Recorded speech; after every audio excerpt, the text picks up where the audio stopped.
Sejam bem-vindos a mais um episódio do Polaris Podcast. Hoje conversamos com Renata Rivetti, fundadora da Reconnect, empresa especializada em felicidade corporativa e liderança positiva. Eu sou Conrado Abreu e comigo estão André Pastina e Rodrigo Rocha. Não deixe de se inscrever no nosso canal do YouTube e de nos seguir nas plataformas de streaming. Então, Renata, você pode comentar para a gente de uma maneira resumida, lógico, um pouquinho da sua trajetória, como que você chegou aonde você está hoje? Legal.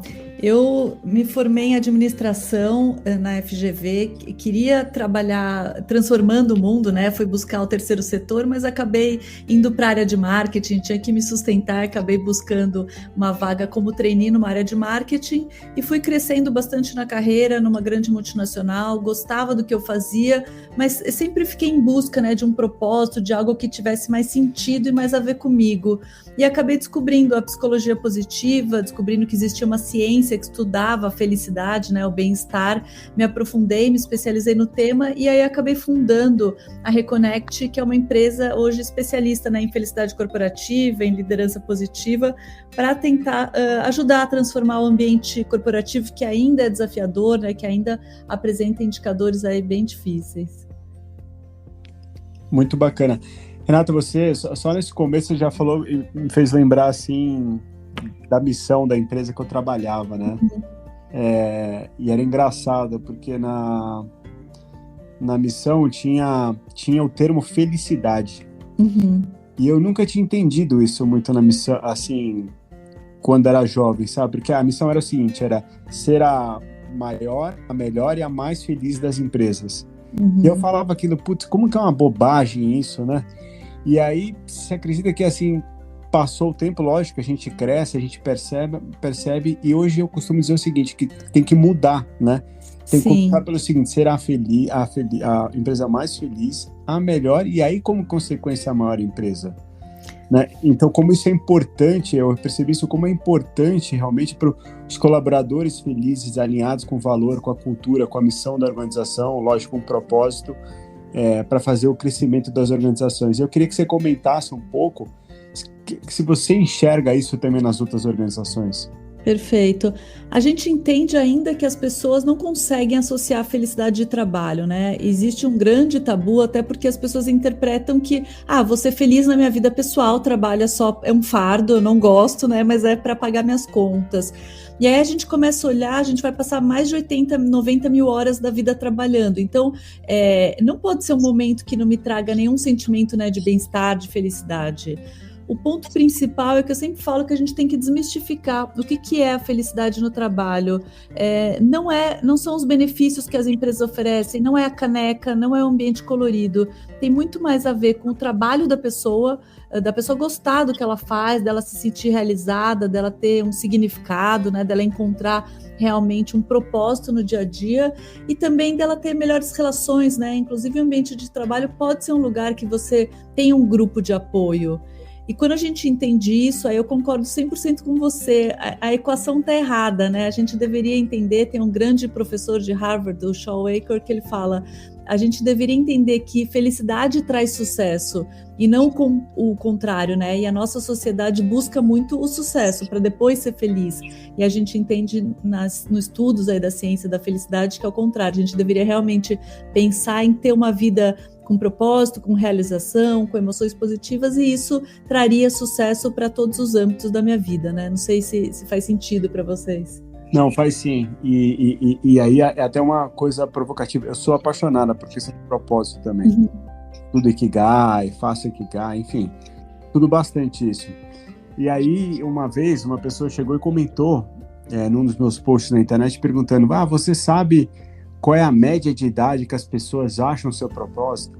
Uhum. Essa pergunta, assim, fantástica, eu nunca tinha pensado. Aí eu fui online, né, para procurar no Google. E o Google deu 60 anos de idade.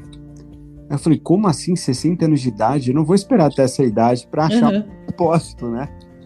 E eu pensei, refletindo muito da questão, e aí é o que eu vou te perguntar, assim, você não acha que o propósito, ele muda, ele é flutuante no decorrer? Perfeito. Primeiro eu acho que tem um grande mito, né? As pessoas associam propósito só com preciso ser voluntário na África, né? Do Médicos Sem Fronteiras para ter um propósito. Eu preciso abandonar tudo, largar minha vida e realmente trabalhar no Greenpeace. E na verdade a gente sempre fala, isso é óbvio, é uma causa nobre, isso tem um propósito muito claro, mas a gente tem que resgatar também esse propósito que eu concordo com você, que eu acho que muda, assim, e talvez na verdade ele seja muito mais a ver com a jornada, com o dia a dia, do que com um grande propósito, algo muito raro, né? Eu sempre falo que muita gente me fala, meu propósito, eu acho que é ajudar pessoas. E isso pode ser feito de diversas formas, se a gente for pensar, né? Eu posso ser uma pessoa, eu posso ser um médico, então ter um propósito muito claro, de fato, de ajudar pessoas. Eu posso ser um professor, mas eu posso ser também alguém que trabalha numa empresa e que quer impactar positivamente os meus pares, os meus líderes, né? A minha equipe.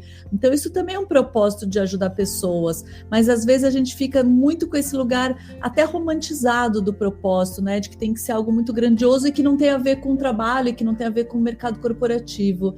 Então, acho que esses 60 anos tem muito a ver com isso, da pessoa ficar esperando a vida inteira para, de repente, perceber que talvez até seja mais simples e tem a ver com o dia a dia, tem a ver com as famílias, com os empregos, do que realmente com algo muito grandioso. Legal. Renata, tem um fator genético associado à felicidade, né? O quanto Sim. isso representa no indivíduo, o quanto ele tem capacidade de transformar essa felicidade. Queria que você comentasse um pouquinho sobre isso. Legal, isso é uma grande questão, né, que vem sendo estudada aí pela psicologia positiva já há algumas décadas, e a primeira diagnóstico que foi feito em 2003, mais ou menos, grande parte é genética. Então, de fato, tem aí, eles na época falaram 50% de fator genético. Então, tem a Happiness Pie, né, quanto que vem genética, quanto que depende da gente. Então, uma parte que hoje foi contestado, esse percentual não é exatamente 50%, porque é difícil saber exatamente qual percentual, né? Mas certamente tem uma parte grande que é um fator genético. Tem pessoas que nasceram mais positivas, mais resilientes, mais otimistas do que outras.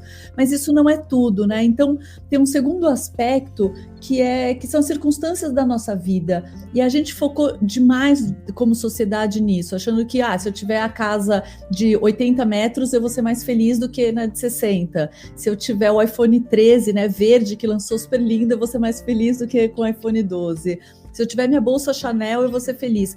E, na verdade, a sociedade focou demais nisso, e o que os pesquisadores entenderam é que isso não é tão grande. Na verdade, isso é um menor percentual, isso seria 10%, 15%. Hoje, talvez não se saiba exatamente o percentual, mas certamente não é o mais relevante, né? Então, a gente entende que é claro que eu falo de um lugar até privilegiado, porque se eu não tenho se a gente for olhar a pirâmide de Maslow, não tenho as necessidades básicas atendidas, isso interfere mais, né? Se eu não consigo comer, se eu estou passando frio na rua, de fato isso é mais difícil. Mas se eu tenho uma estrutura básica, as necessidades básicas, isso influencia pouco na minha felicidade. E o terceiro aspecto que influencia, e aí eu acho que é a melhor mensagem que eu posso falar hoje, é que depende muito também das nossas escolhas. Então, eu comparo sempre a felicidade com a busca pela saúde.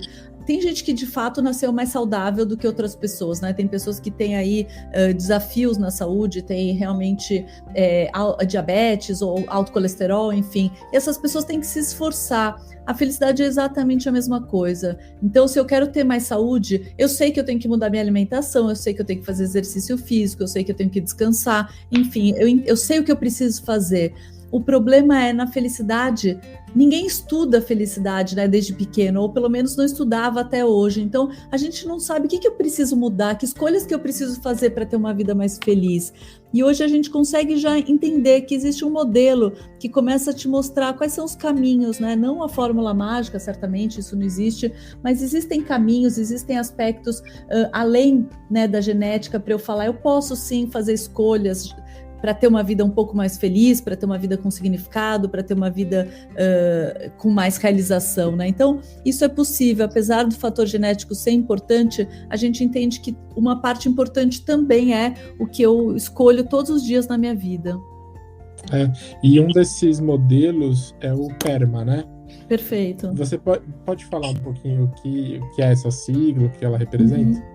Existe, então, né, a psicologia positiva, um dos grandes nomes da psicologia positiva é o Martin Seligman, e ele começou a estudar. Então, já que a genética a gente não tem tanto controle, né, e as circunstâncias da vida não são tão importantes como a gente acha que são, que caminhos são importantes, que escolhas são importantes para eu ter essa vida mais feliz? E ele chegou nesse modelo que são 5 aspectos, 5 pilares para a gente ter uma vida mais feliz.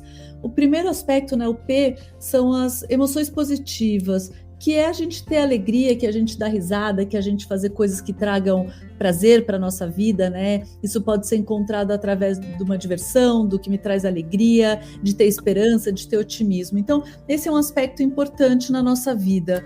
Mas a gente também muitas vezes busca só isso, né? Vou ter uma vida de prazeres, uma vida hedônica e vou ser feliz. E aí a gente esquece desses outros pilares que são importantes. O segundo, o pilar E, né, é o engajamento, que é ter uma vida de fato que me traga o sentimento de flow, que são atividades que me desafiem, que sejam tão gratificantes que eu nem percebo o tempo passar. E isso vem, por incrível que pareça, isso vem muito dos desafios. Desafios óbvios que estão dentro da nossa capacidade, porque se eles são muito difíceis, eles me trazem ansiedade. Mas quando eles são muito fáceis, também quando eu tenho uma vida muito, muito fácil, eu tenho apatia, eu tenho tédio. Então a gente muitas vezes acha que o sonho de vida é ganhar um salário sem trabalhar ou fazer o mínimo possível. E na verdade isso não traz felicidade, né? Eu preciso sim do desafio para me sentir feliz. O terceiro pilar são as relações, e esse é o maior preditivo da felicidade, né? De fato, aqui não se preocupem, não é ter seguidores, né, no YouTube nem no Instagram, mas é ter um grupo de apoio. Nos momentos que eu preciso, que eu passo por uma crise na minha vida, e a gente vai passar, né, por várias crises na nossa vida, eu sei que eu tenho com quem contar. Então esse é um ponto importante. O quarto pilar é uma vida com significado. Então, acho que é o que a gente entende, sim, pelo propósito, por ter um porquê, né? Eu acordo todos os dias, e aí só relembrando, não precisa ser algo grandioso, tem muito mais a ver com a jornada, com o dia a dia, do que realmente com um grande momento, mas eu preciso ter um porquê, eu preciso ter um sentido para a minha vida, né? E o quinto, último pilar são as realizações. Não adianta também eu ficar no Instagram sonhando com um mundo melhor, né, lutando por um mundo melhor e só divagando, sonhando. Então eu preciso sim realizar. E eu preciso olhar essas realizações, eu preciso celebrar essas realizações. Então, eu sempre falo que não existe a fórmula mágica, porque o que é emoção positiva para mim é diferente para cada um de vocês, né? Se eu perguntar o que traz alegria para vocês, cada um vai falar uma coisa. Outro dia eu falei na palestra, olha, busquem emoções positivas, tomem um sorvete, tomem um café com um amigo, né? Saiam para dar risada. No momento que você fez a pausa, não saia para varrer a casa, né? Falei isso, super convicta de que varrer a casa não trazia emoções positivas. E a pessoa falou, não, Renata, eu adoro varrer a casa, me traz muita emoção positiva. Aí eu pensei, de fato não existe mesmo a fórmula mágica. E Renata, você comentou até na resposta anterior sobre a questão de coisas materiais, né, e que sentimento que isso pode trazer, e você também falou agora da vida fácil, né, que não necessariamente isso vai trazer felicidade. Como que você enxerga justamente a relação de felicidade e dinheiro? Legal. Essa é uma pergunta, às vezes, polêmica, né? Porque o que a psicologia... Tem um lado ingênuo nosso, né? Que gosta de falar, dinheiro não compra felicidade, não tem nada a ver, a gente gosta de falar isso. Mas, na verdade, existe sim uma relação, né? Então, o primeiro aspecto é, se realmente eu não tenho as necessidades básicas atendidas, isso pode aumentar minha infelicidade. Então, é só pensar, né? O frio que tá hoje em São Paulo, se eu tô na rua, eu fiquei pensando muito nisso hoje, assim, né? É difícil falar de felicidade para quem não tem as necessidades básicas atendidas, porque, de fato, essa pessoa não tá comendo, tá passando fome, enfim. Então, o dinheiro traz pelo menos as minhas necessidades básicas, né? E aí, acho que todo mundo concorda que muito difícil ser feliz se eu realmente não tenho nada, né? Se eu tô passando dificuldade, se eu não tenho a pirâmide de Maslow aí atendida. Então esse é o primeiro aspecto. Segundo, dinheiro compra experiências, e experiências me trazem felicidade, né? Traz emoções positivas, me traz esperança, me traz gratidão, então me traz alguns aspectos da positividade. Então o dinheiro compra uma boa educação para os filhos, compra viagens, compra experiências, né? Jantar num lugar que eu gosto, ir para um show que me traz emoção positiva. Então, quando a gente pensa o dinheiro do comprar a bolsa Chanel, o iPhone, isso me traz somente um pico de felicidade que é muito momentâneo, né? Até porque, assim, a gente esquece que comprou o celular novo, sei lá, daqui um mês eu já nem lembro que meu iPhone é novo, porque daqui a pouco até a Apple lança um novo eu fico infeliz. Então, na verdade, o dinheiro compra felicidade quando ele traz experiências para minha vida. Então, eu acho que não adianta a gente negar o dinheiro, né? A gente vive num mundo que o dinheiro me traz mesmo experiências, me ajuda a proporcionar experiências para minha vida, para minha família, e isso traz, sim, emoções positivas.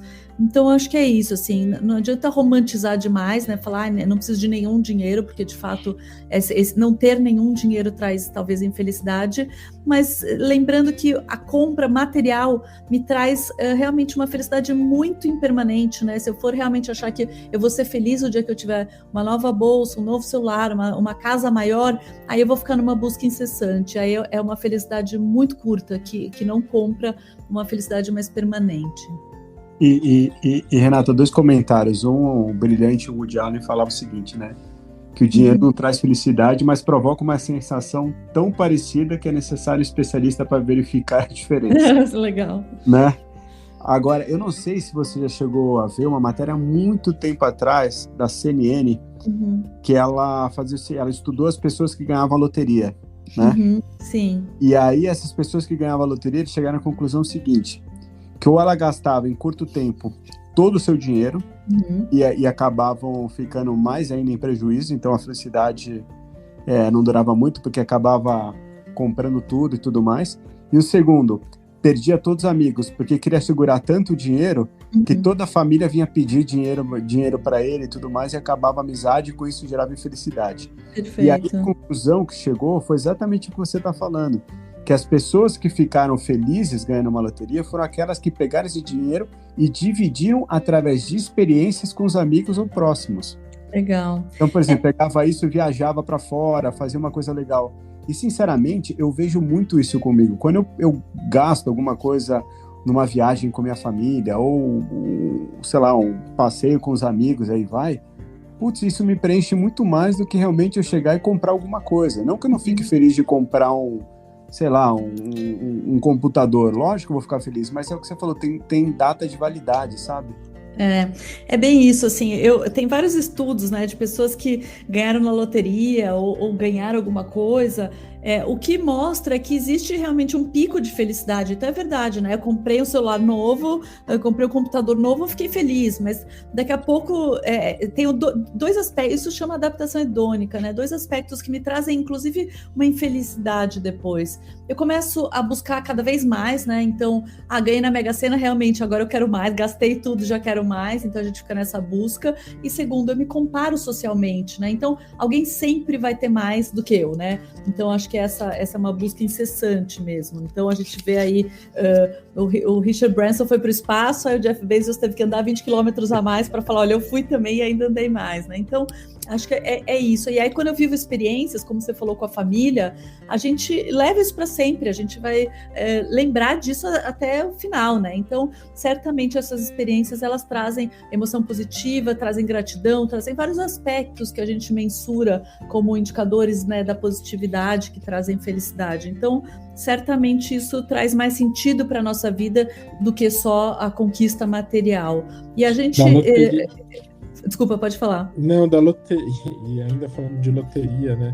Aqui no Brasil tem uma incidência grande de pessoas que são mortas depois que... Ainda tem isso, aqui no Brasil nem é muito bom, né? Impressionante, né? Como o dinheiro mexe tanto assim com o brasileiro a ponto de tirar a vida de outra pessoa. Sim. Então, além de não trazer felicidade em alguns casos, ainda tem essa de não trazer mais nada. Até infelicidade, né? E eu ia falar muito isso, assim, todo mundo quer ser feliz, né? A gente pensa essa grande busca do ser humano, de qualquer criança, de qualquer pessoa, mas a gente olha os indicadores, a gente encontra o oposto, né? De alguma forma é uma sociedade infeliz, então algo está errado, e eu acho que é muito o que a gente focou que precisa para ser feliz. A gente tem esse mito, é chamado até do mito da felicidade, né? O dia que eu tiver mais, eu vou ser mais feliz. E aí eu fico nessa busca, eu conquisto algo e de repente eu percebo que realmente aquilo não mudou nada na minha vida, né? Mudou muito pouco, mudou de forma muito curta. Então, acho que a gente está focando demais a busca da felicidade no lugar errado. Não, total. E Renata, até agora existe a questão do ranking, né, dos lugares do mundo que são mais felizes. Eu acho que é sempre, se eu não me engano, os países nórdicos estão sempre entre os primeiros, né? Exato. Fala um pouco da característica e o porquê disso, porque é um país que é frio pra caramba, né? Tem pouco verão, pouca luz, poucas pessoas. Explica um pouco o porquê disso. A gente enxerga, né, essas análises do país mais feliz do mundo, elas avaliam alguns aspectos, né? Um deles é realmente o social, é o sentimento de justiça, é o sentimento de equidade, de liberdade, né? Então a gente olha que tem aspectos muito sociais, e aí os países nórdicos, obviamente, têm muito mais estrutura. No Brasil a gente tem medo, a gente tem insegurança, a gente tem violência, então isso coloca a gente muitas vezes num patamar abaixo, né, do que esses países que de repente não têm o que a gente tem, né, como natureza, como calor humano, assim, mas eles têm um sentimento maior, né, de estrutura, de segurança. Então, aqui é óbvio que eu acho que tudo isso também é difícil, porque são pessoas, né, e aí tem pessoas felizes no Brasil e tem pessoas infelizes na Finlândia, mas eu acho que como sociedade, é uma sociedade mais justa, é uma sociedade que a pessoa tem mais estabilidade, né, tem mais segurança, então isso traz esse sentimento que também é importante, né, eu sempre penso, se a gente for pensar mesmo a pirâmide de Maslow, o Brasil a gente não tem as necessidades básicas atendidas, né, talvez uma pequena minoria tenha, né, se for pensar assim, a gente tem uma estrutura, a gente fala até de um lugar privilegiado, mas a grande maioria não tem, então é difícil eu falar, vamos ser felizes se eu não tenho o básico, então acho que é um pouco por isso. A Finlândia é considerada o país mais feliz do mundo há alguns anos, mas certamente também tem um monte de indicador ruim de saúde mental, né? Então eu acho que isso é difícil, essa avaliação, né? Ela avalia algo muito frio, né? Ela acaba avaliando indicadores mesmo. Posso fazer um comentário assim interessante? Você falando isso, eu associei, e aí é mais uma provocação, tá? Você imagina só, uma pessoa vivendo numa floresta, tá? Ela não conhece o outro mundo. E ela tá lá. E aí tem uma pessoa que tá aqui nesse mundo que a gente tá vivendo. Quem será que é mais feliz? A pessoa que realmente não sabe o que tem do outro lado e vive com aquilo? Ou a pessoa que tem a conexão, sabe tudo que tá acontecendo? Você entendeu o meu ponto? Assim, Sim. Será que ser ignorante, talvez? Exatamente o que eu ia falar. O que você acha disso? Assim, quando a gente pensa o que é felicidade, né, de uma forma mais científica, eu gosto da frase do Paul Dolan, que é um economista comportamental, que fala: felicidade são experiências de prazer e propósito ao longo do tempo, né? E para mim faz muito sentido isso, assim. De fato é a busca por uma vida hedônica, por uma vida de prazeres, mas outro lugar é uma vida de sentido, né? Então é difícil avaliar como sociedade, porque passa muito pelo indivíduo. Então, assim, Renata, eu sempre conto, até no meu TEDx eu conto um pouco isso. Em algum momento eu tinha essa parte do prazer muito forte, eu tinha um emprego muito estável, eu tinha conquistas materiais, tinha estrutura, segurança, mas faltava talvez esse lugar do sentido. Então, hoje, eu fiz uma transição que eu perdi um pouco da estabilidade, da segurança, até do status, poder, né? Então o ego reclama um pouco, mas eu me sinto vivendo uma vida mais com significado. Então eu sempre acho que é difícil generalizar. Esses estudos que falam de país ou de... eles olham muito indicadores muito frios, né? E na verdade a felicidade ela também é subjetiva e ela passa pelo ser humano, né? Muito mais pelo olhar do ser humano. Mas eu gosto de pensar que a gente precisa desses dois pilares mesmo, de uma vida que de fato me traga alegria, emoções positivas, mas que também tenha um significado, que tenha um sentido, né? Pessoas que têm um propósito mais alto, de fato, elas são mais felizes. Então, eu acho difícil nessa avaliação. Talvez a pessoa da floresta também tenha um grande sentido, talvez não, né?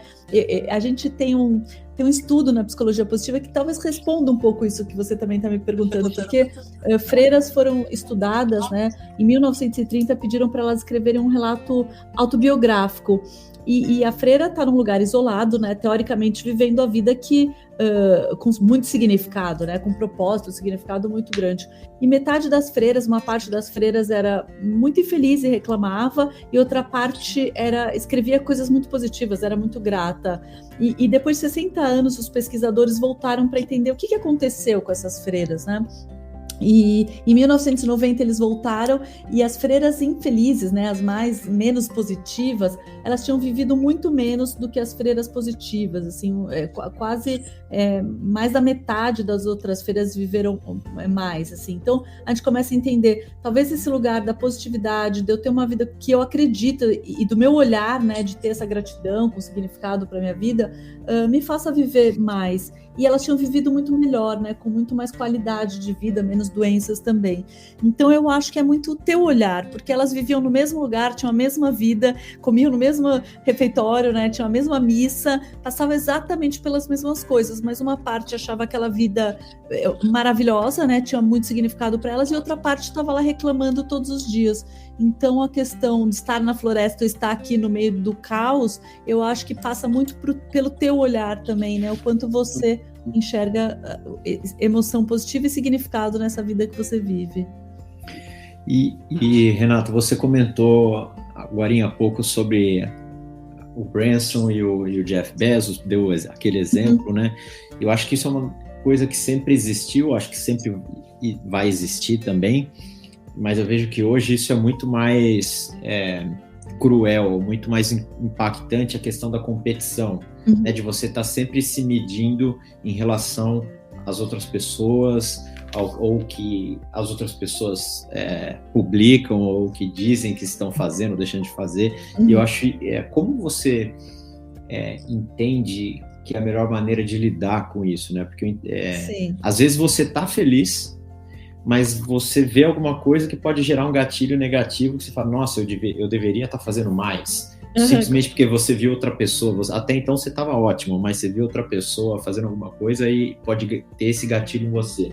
Como que você enxerga, né, lidar com isso? Eu acho assim, pare de seguir redes sociais que te geram gatilho. Acho que essa é a primeira coisa, né? A gente às vezes abre o LinkedIn e fica achando que todo mundo foi promovido, né? Então assim, todo mundo foi promovido menos eu. Aí já traz um lugar de difícil ser feliz se só eu não estou conquistando algo.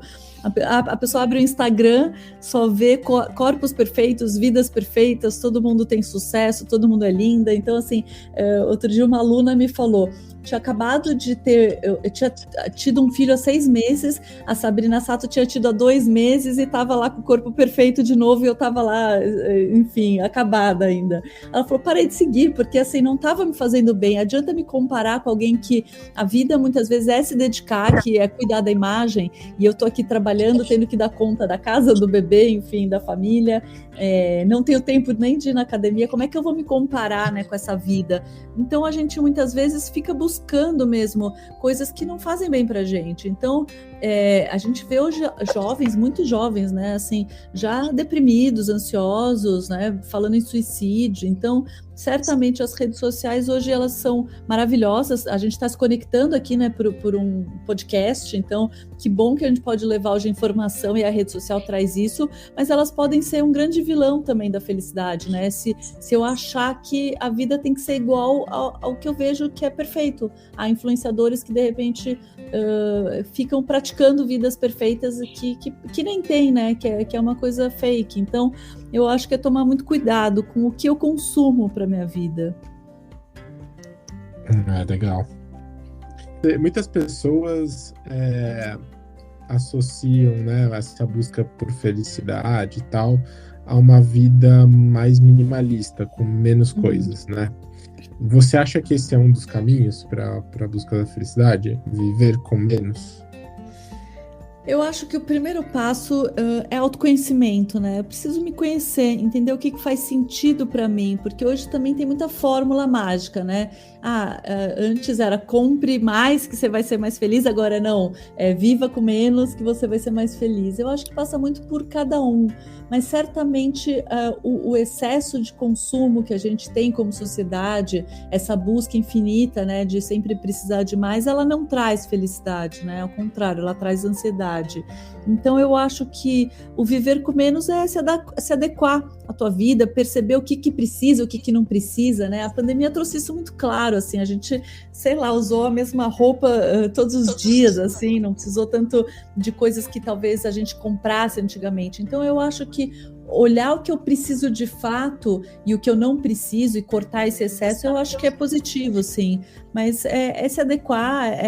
Aqui eu acho que é tomar muito cuidado também, não virar uma coisa do que tem que ser, né? Então, se eu acho que eu preciso de algo, tá tudo bem também. Eu acho que o problema não é o consumir, né? Se faz sentido. O problema é mesmo eu ficar realmente colocando as minhas expectativas e a minha felicidade, achando que elas vão acontecer quando eu tiver algo, né? E elas não vão.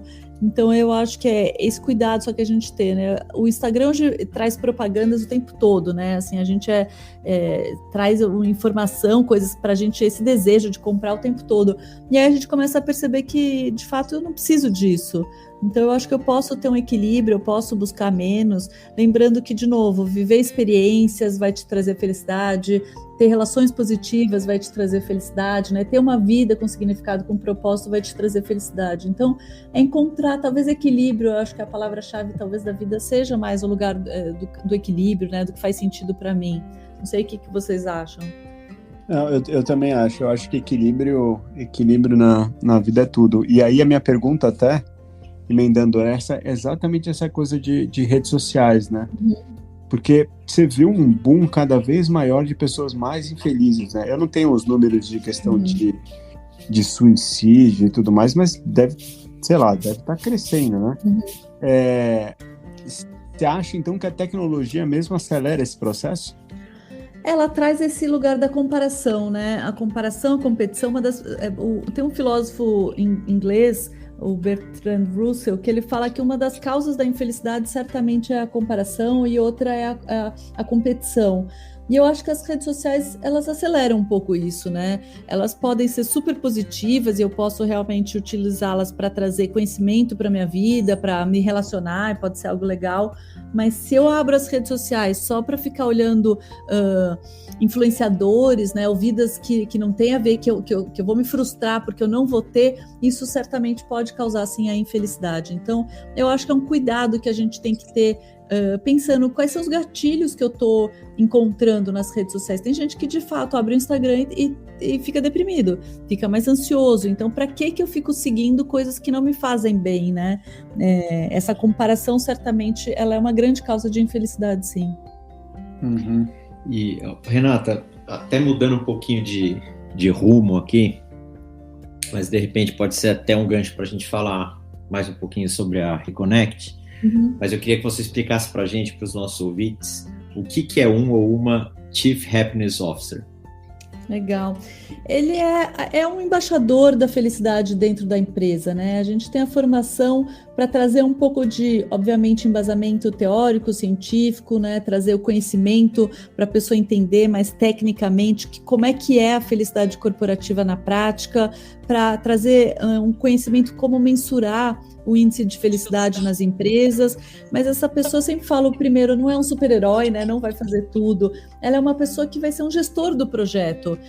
O tema da felicidade, há alguns anos, era completamente ignorado nas empresas, né? Isso não existia falar sobre isso, mas o tema da diversidade também já foi, o tema da sustentabilidade também já foi, né? Então, eu enxergo o tema da felicidade muito como algo que já está consolidado na Europa, nos Estados Unidos, e que faz muito sentido, né, em crescer, em ter um foco. Então, é uma pessoa que vai realmente priorizar esse olhar por cuidar, né, trazer ferramentas práticas, principalmente para a liderança, para que possa transformar a empresa talvez numa cultura mais positiva, em cuidar mais para que as pessoas gostem do que elas fazem, trabalhem mais seus pontos fortes do que somente suas fraquezas, construa, né, ferramentas para segurança psicológica, para relações de confiança, para programas de reconhecimento, para relações mais positivas no geral, né? Então, o Chief Happiness Officer é essa pessoa que cuida e mantém o tema vivo dentro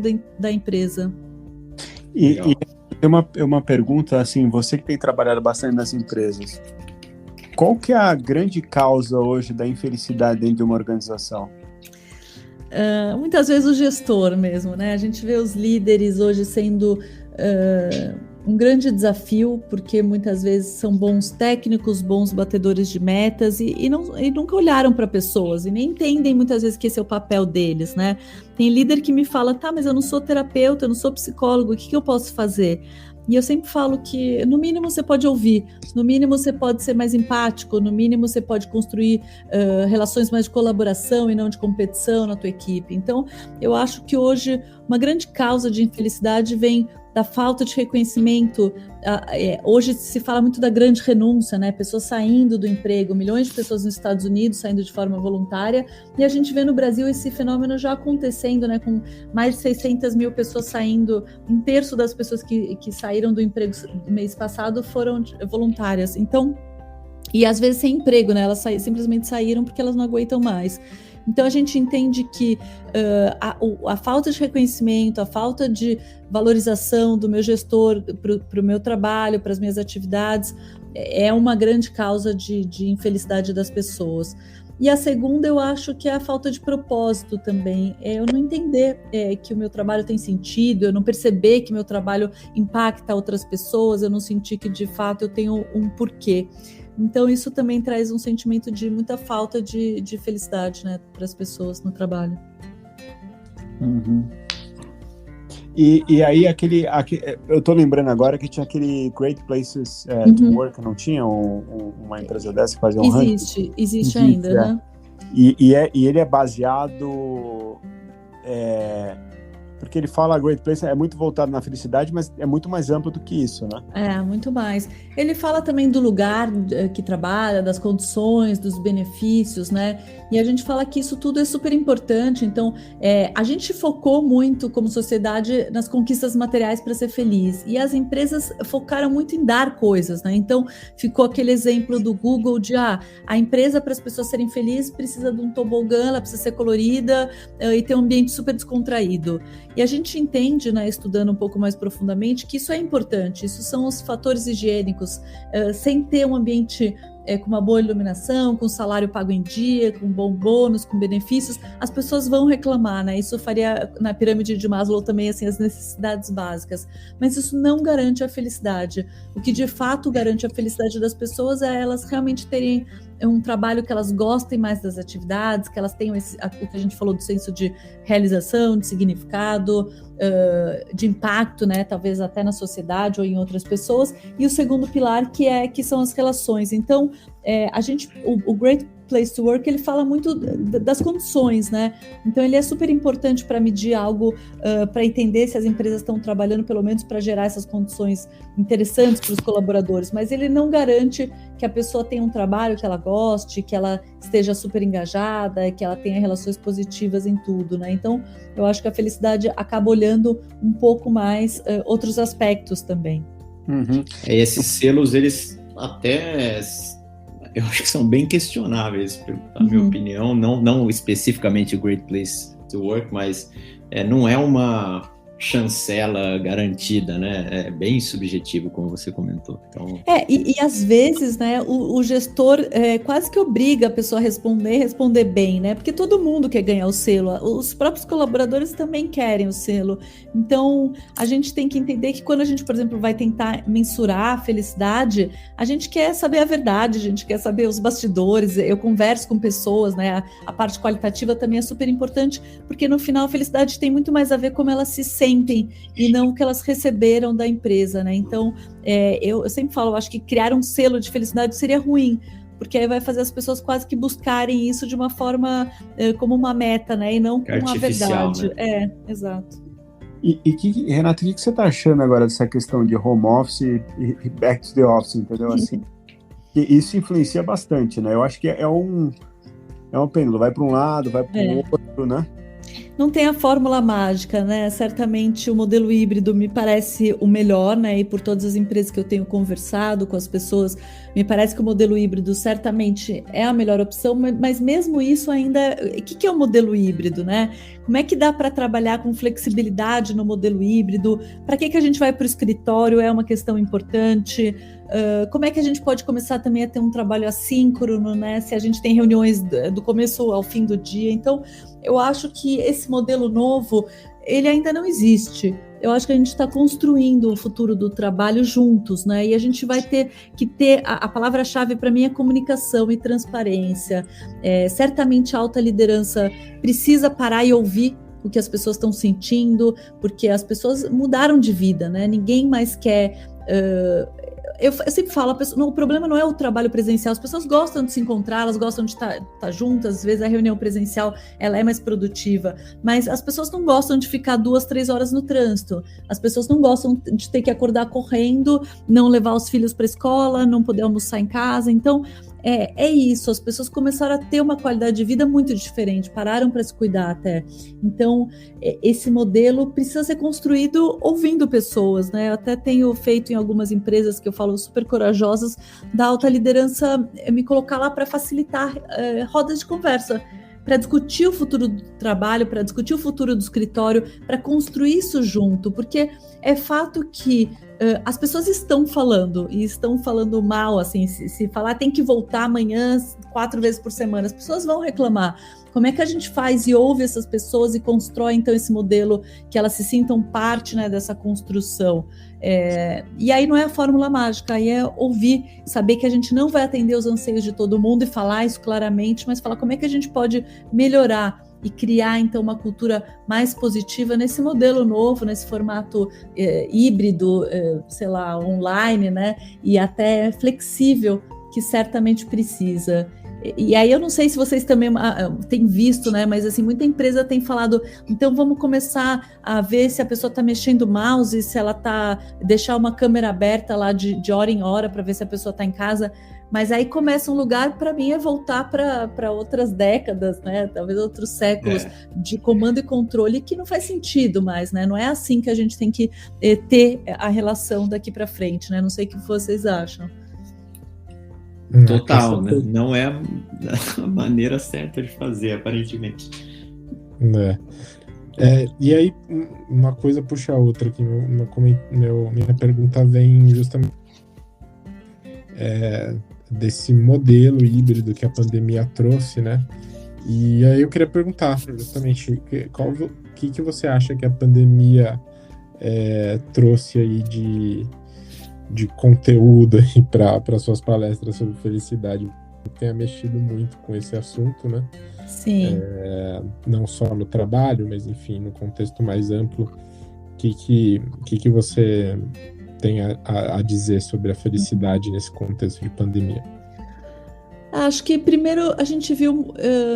Primeiro que a gente não tem controle de nada, né? Eu acho que a gente muitas vezes tem essa ilusão de que vou controlar tudo e a vida vai ser exatamente como eu planejei. E a pandemia mostrou que não, né? Assim, alguém não teve o Covid, alguém falou, não quero Covid na minha vida, não existiu isso. Então, primeiro fator é que todos nós somos resilientes, né? A gente se adapta, a gente pega o que está acontecendo como negativo e até transforma às vezes em algo positivo, como eu acho que a pandemia fez. Então, a gente começou a olhar mais para as pessoas, a gente começou a muitas vezes cuidar mais da gente, né? Tem pessoas que começaram a cuidar mais de si, da família, começaram a ter mais tempo de qualidade, né? Então, eu acho que uma coisa a pandemia trouxe, a brevidade da vida.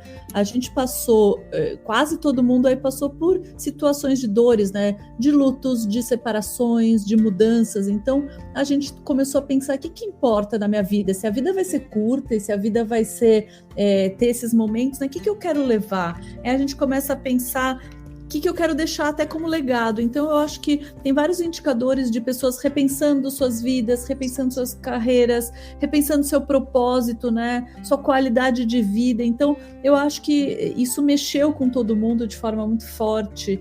E eu acho que aquele mundo de 2019 não volta, né? Talvez da gente pensar, voltar todos os dias para o escritório, 10 horas por dia. Eu acho que a gente tem que pensar em construir um mundo novo, que a gente realmente continue cuidando da gente, que a gente possa possa cuidar mais das nossas relações, tentar colocar mais tempo de qualidade na nossa vida, né? Quando a gente olha alguns indicadores, hoje a gente acha que é multitarefas, né? E eu sempre falo para nós mulheres, a gente tem esse mito ainda mais forte, dá para fazer tudo ao mesmo tempo, e não dá.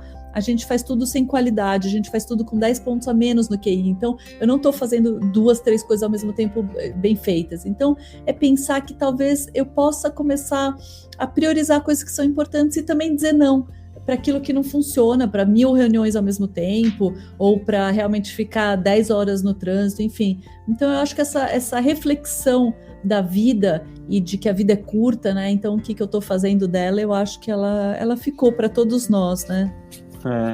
Renata, deixa eu comentar uma coisa muito interessante que você me fez lembrar. Durante a pandemia, eu mudei dos Estados Unidos para o Brasil.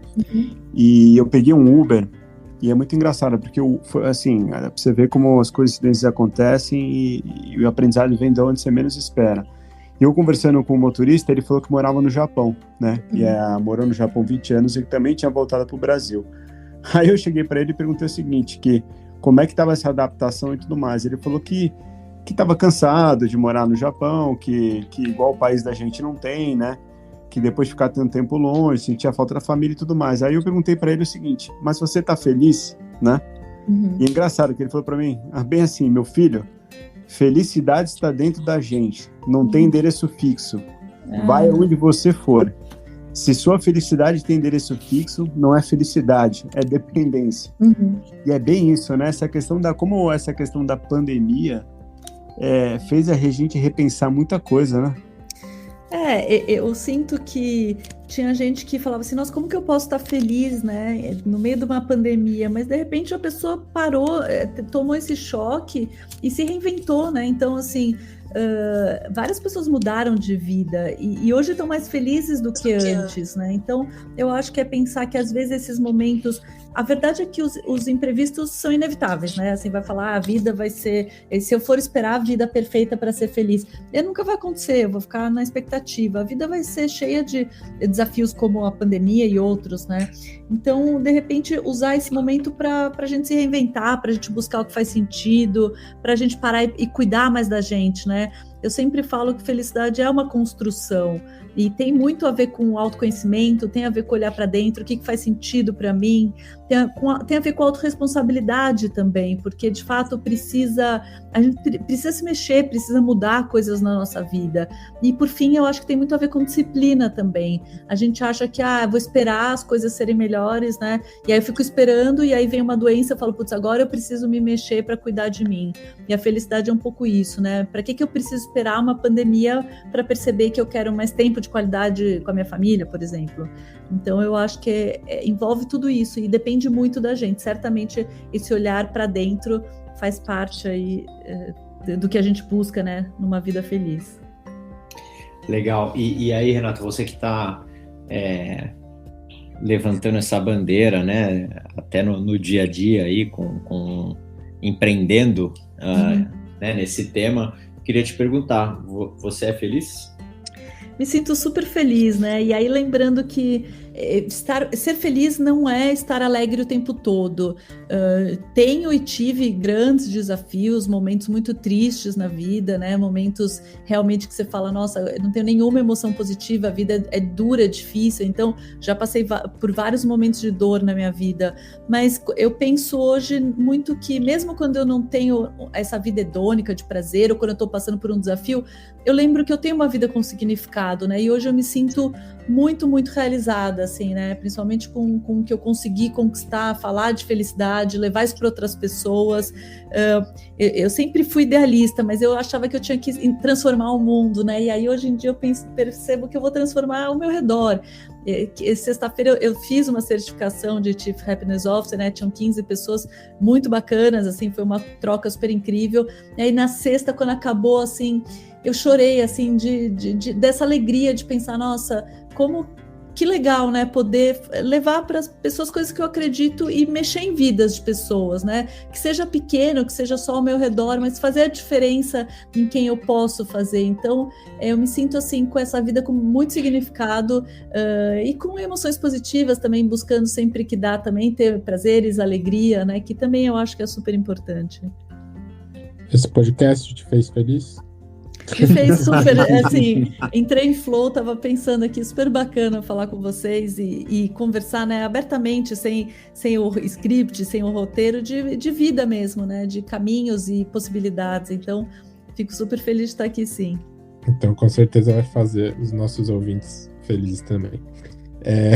Renata, a gente tem uma brincadeira aqui no Polaris, que hoje a gente deixou pro final, né? Normalmente, nos últimos a gente tem colocado no começo, porque é um quebra-gelo, um deck de cartas que a gente chama de Icebreaker, com perguntas aleatórias, e a gente escolhe uma pergunta que a gente faz um sorteio para ler para o nosso convidado. Podemos fazer com você? Claro. Vamos lá. Se você pudesse convidar 2 pessoas famosas para jantar, quem você convidaria? Olha, quem eu vi outro dia, a Oprah certamente seria a primeira, assim, acho ela incrível, acho ela inteligente, acho ela uma história de vida, assim, então me interessa muito conversar com ela. E aí, não sei, assim, eu vi no Netflix um documentário dela e da Viola Davis, não sei se vocês viram, e achei aquela conversa tão profunda, assim, e o vídeo é super bonito, super bem produzido, que você quase que sente que tá lá. Então, assim, de repente as duas eu entraria no documentário delas para saber um pouco mais. Legal. E, Renata, tem uma outra pergunta que a gente sempre faz para todos também. Uma recomendação de um livro ou uma série ou um filme? Livro eu sempre falo, tem vários, né? Para quem quer saber de felicidade, tem um do Tal Ben-Shahar, que é um dos meus grandes mestres aí da felicidade, que fala Seja Mais Feliz. Ele traz de forma didática, prática, super simples a felicidade, né? Então é um livro que eu gosto bastante. E série e filme? Série, difícil, hein? Pode ser um filme, pode ser esse até que você acabou de falar, né? O da Viola Davis com a Oprah, é um documentário super interessante na Netflix, é legal. Excelente, Renata. Eu adorei a nossa conversa, foi muito boa, gratidão imensa, e eu, por mim, ficaria horas aqui. Sim. Para você, mas isso a gente pode deixar para um outro episódio. Legal, adorei também, assim, muito bom conversar com vocês e saber que é isso, né? Foram buscar também um propósito, vamos levar mensagem para as pessoas. Eu acho que a gente tem que ir fazendo o que a gente pode, então, muito feliz de estar aqui também. Legal, Renata. Obrigado mesmo. Foi um papo muito feliz, muito gostoso. Obrigada. Obrigada, gente. Obrigado. Boa noite. Boa noite. Tchau, tchau.